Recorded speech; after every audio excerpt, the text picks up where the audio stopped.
Welcome back to the program. So tonight is primary night. A bunch of different states right now, including, of course, Maine, South Carolina, and a few other states are holding their primaries right now. And just going to give you some real quick updates. We're not going to really get into the weeds on a lot of stuff. But Adolf Hitler apparently has won in Maine. And what that really honestly means is it's more than likely going to be an easier win for Rhino Susan Collins. So a lot of people are saying that the Senate is going to come down to Maine. And maybe that's true, maybe that's not true. We don't know. It doesn't really matter. But it does matter because we have to hold the Senate.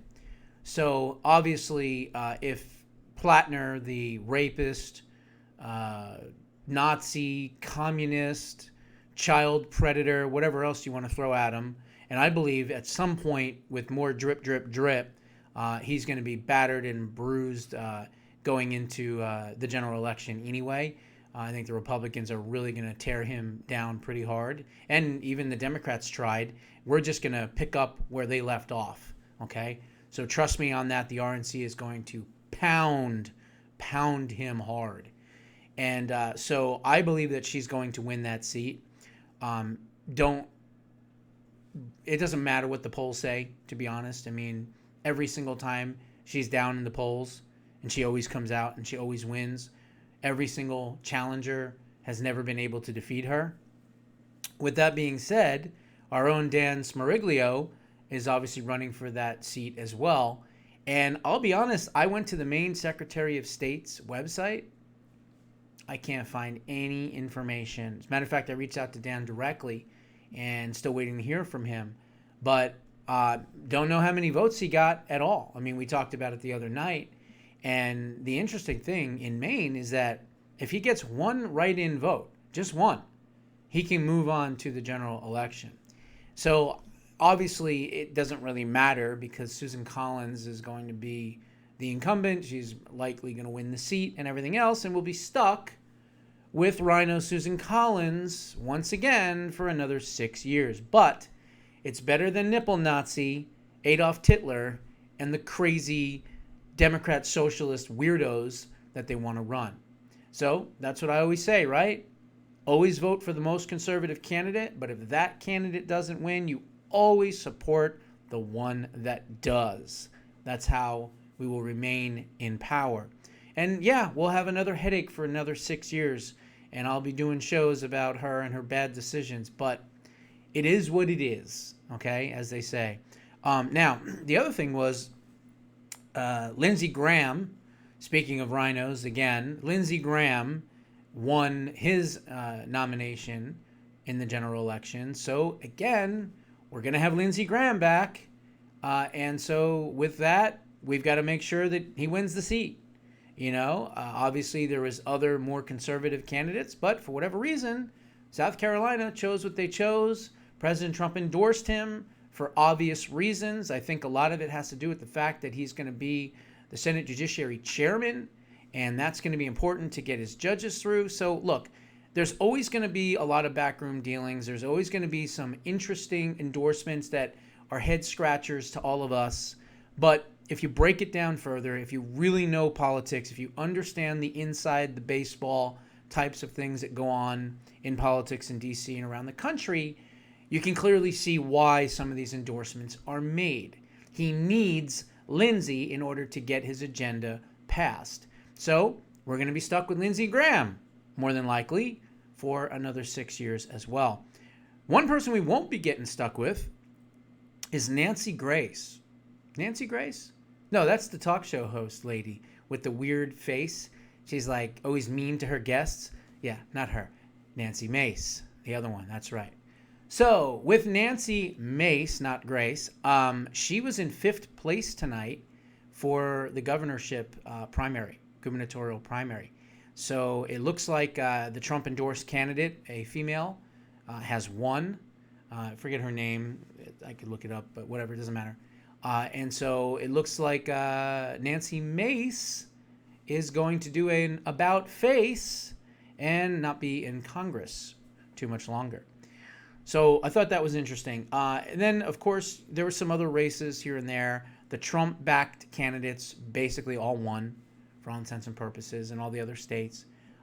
But wanted to just kind of touch on that. Now, the other thing I wanted to touch on is this case, Carmelo Anthony case.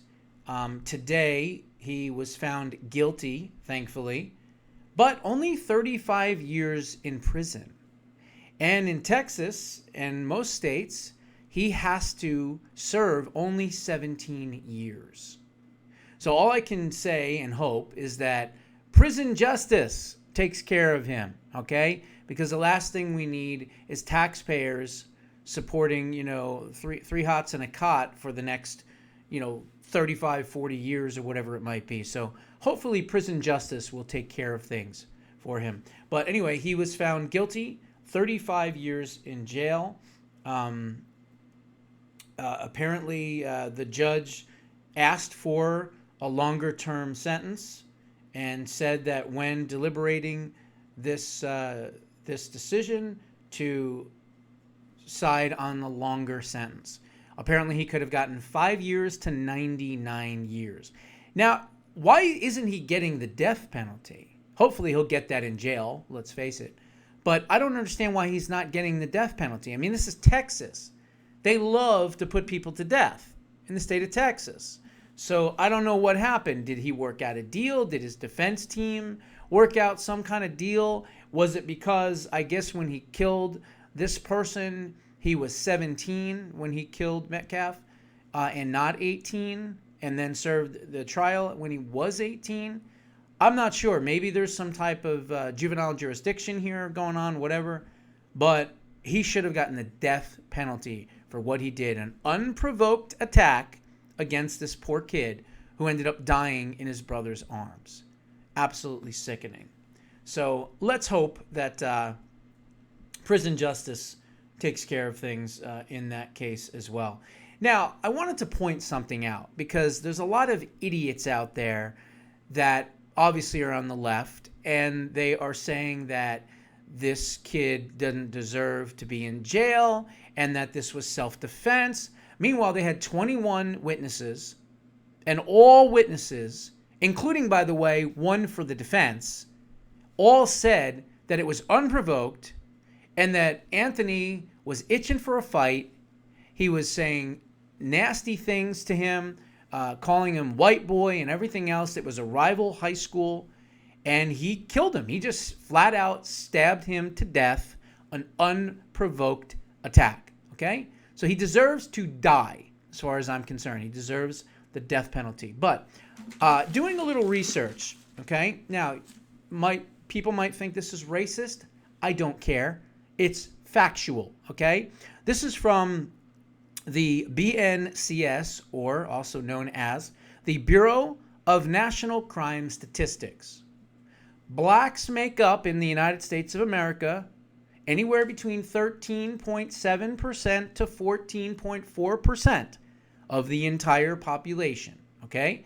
Yet, they commit 51.2% of all murders, 52.7% of all robberies, 39.8% of all assaults, 42.2% of all vehicle thefts, and 36.1% of all drug offenses. So anyone wants to say that this was a racially motivated jury and that this kid should walk free, look at the statistics, okay? Let's just go brass tacks here. This isn't racism. This is statistics. Blacks make up a certain percentage of the entire population, yet they are over 50% or at 50% of all crimes. So when people say, well, blacks are incarcerated more than whites, yeah, no shit, because they're out there killing and murdering and raping people at a much higher clip for a lot smaller amount of people. So people can say that's racist all they want. I don't care. Bottom line is, that's what's going on, okay? And we need more prisons, not less prisons, And we need to have more death penalties, not less death penalties. We need to get rid of this bail bullshit. We need to pass the Bail Act, which is something that I created and thought about. I didn't put it in Preserving Liberty, although if I ever have another chance at another book, that will certainly be in it. But basically, if we want to get rid of these judges, these soft on crime judges that have no problem with someone with 44 prior arrests and 15 different prior convictions, and they let them out on the street thinking, well, maybe this 16th time they'll finally learn their lesson, right? These judges need to be held criminally accountable for the crimes that the people that they let out of jail commit. If someone goes and commits murder after they have been arrested multiple times on violent crimes, guess what? That judge gets a charge of accessory to murder or manslaughter. If they go out and they do a home invasion, same thing, and they do robbery and theft or rape someone, it's an accessory crime. You know what? You start putting accessory crimes on these judges, guess what? These people aren't going to be released out into society anymore because the judges will now have responsibility and, of course, be held accountable. And that's what this is all about. We have too many left-leaning judges out there that just decide that I don't believe in, punishing people. Maybe they grew up, I don't know, in a younger generation where they were given timeouts and participation trophies, whatever.